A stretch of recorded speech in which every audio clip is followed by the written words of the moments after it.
Jaguar does not want you to buy their cars. That simple.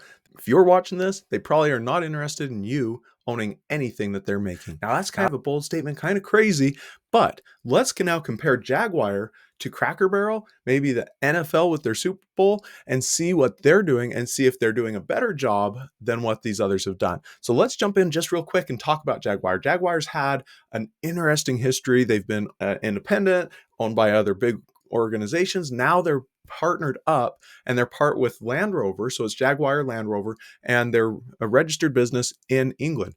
And what I'm showing right now is their sales data in the US. So you can see right here that each month they're doing certain amounts of sales. And I'm just going to scroll through that real quick down here to 2025. And it looks very bad. But there's a reason for that. And we're going to get into why those numbers are so bad, because it's actually misleading for 2025. But let's jump down here and look from 2025, their sales. Now, this, again, only United States, their sales is 2005, 30,000 cars. Then it started to plummet, and it plummeted, and then it skyrocketed back up. 16, 17, 18, 19, 20. Those were some pretty good, relatively speaking. Well, I guess 19 was pretty good. 20 was a bit of a dip. And then it has not ever really recovered. It's just been in decline. And then in 2025, absolutely abysmal. Now, that's just the US. They do sales all over. But you've probably seen that news article that came out earlier this year saying they only sold like 50 cars in 1 month. Well, there's a reason for that. Jaguar, as you know, did a rebrand, and they said, we're going to change everything. We're not going to follow anything. Now, there's debate about whether they're following anything or if they're following some of the other car manufacturers and some of their designs that are coming up. But they said, we're getting rid of all of our old designs that are not electric. We're releasing an all electric lineup, and we're going to go after a certain target market.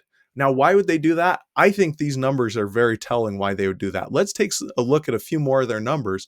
This is Jaguar's retail sales that you can see a little bit easier chart here from 11. It was climbing, skyrocketed 16, 17, 18, 19, then back down again. So they've been doing not that great. This is combined sales between both the Jaguar brand and Land Rover. So it's not completely clean cut, but you can see here, this is on Wikipedia. They are not looking so hot the last few years. So 19, 20, 21, 22, 23, they've been at a loss before taxes. So the company's not looking strong.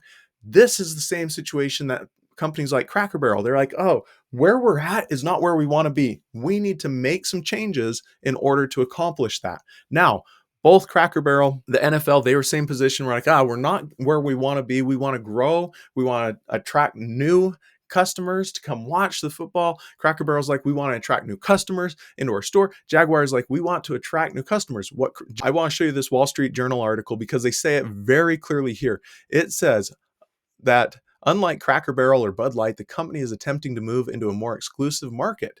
Then it continues to say Jaguar expects only 15% of its current customers to buy its cars once its rebrand is complete. 15%.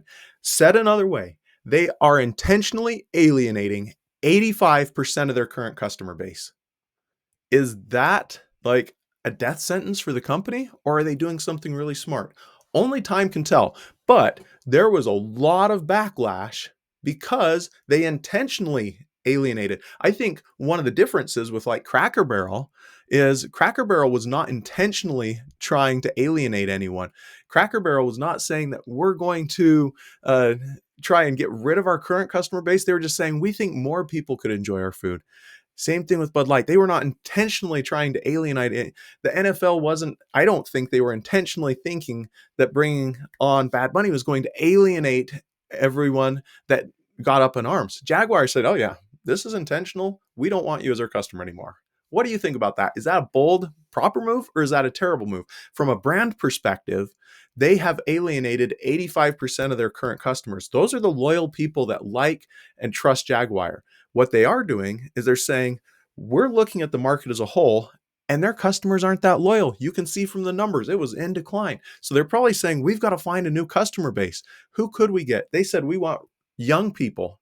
We want rich people. We want people that care about the environment. And I think they only want to sell to people that are in large metropolitan areas.